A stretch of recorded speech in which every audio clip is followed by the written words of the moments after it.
This is just a quick explanation and I guess walkthrough of the project I made, which is Grammar Map, as you can see.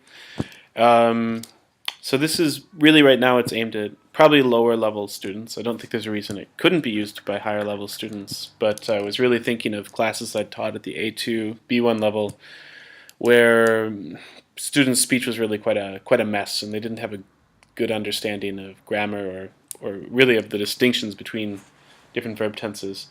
Um, anyway, what I often found was we'd look at grammar books, or students would have grammar books, and it would have tons of information, but there was a risk of, I guess, losing the forest for all the trees. You could say it was too much at one time. So what I thought about this site was that it would be a way, not really of teaching grammar in the sense of exercises, but a way of kind of asking some simple questions, breaking things down into simple steps in a way that would help students start thinking about grammar. And as a website, I think that you can space things out in a way that you can't with a book. So that was my idea. Really, the goal is to get people thinking about grammar more than teaching any specific forms. You'll see. There's some specific forms at the end. Anyway, the way it would work is the student would come here, Grammar Map. So little intro, welcome to Grammar Map, blah, blah, blah. And when they've read it, it says, let's go. My computer's being very slow.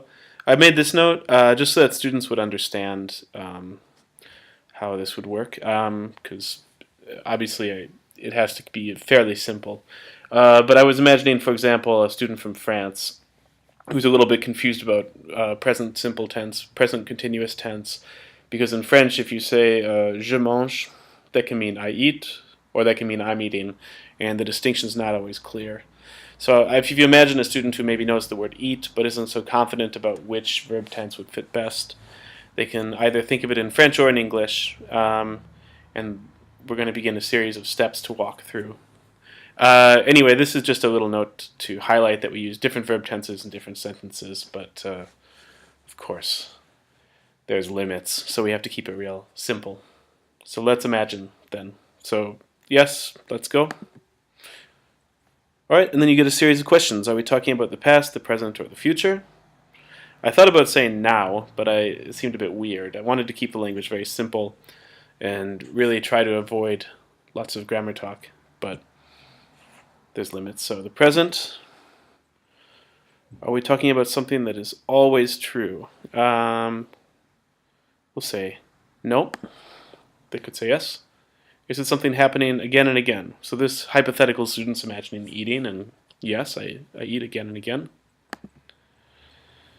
So we got our solution. Solution, use present simple. Then we get some notes here.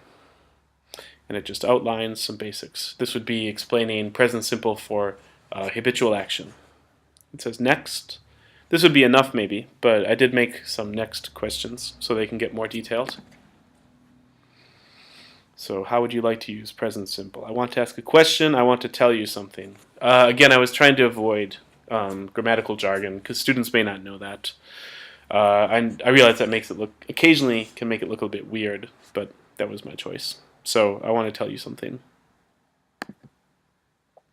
Is it a yes idea or a no idea? Again, at very low levels, I wasn't sure if something like positive sentence, negative sentence would be clear to students. Maybe this is weird, but I thought any student could probably understand yes, no better. It's a no, well, it's a yes idea. I eat.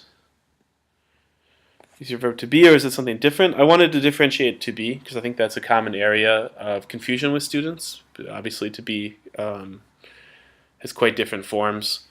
So I felt a bit uncomfortable with saying something different, but I frankly couldn't think of a better way of saying all the other verbs. Something different. I eat. Something different. Okay, and then they read a little thing, just give you an outline of present simple. And that's how it works. We have other variations which you can play with, questions, positive, negative. This is definitely a work in progress. It's nowhere near finished. Just doing this took what felt like ages because I had to make so many different web pages or sub pages. But it's something I'd like to develop more.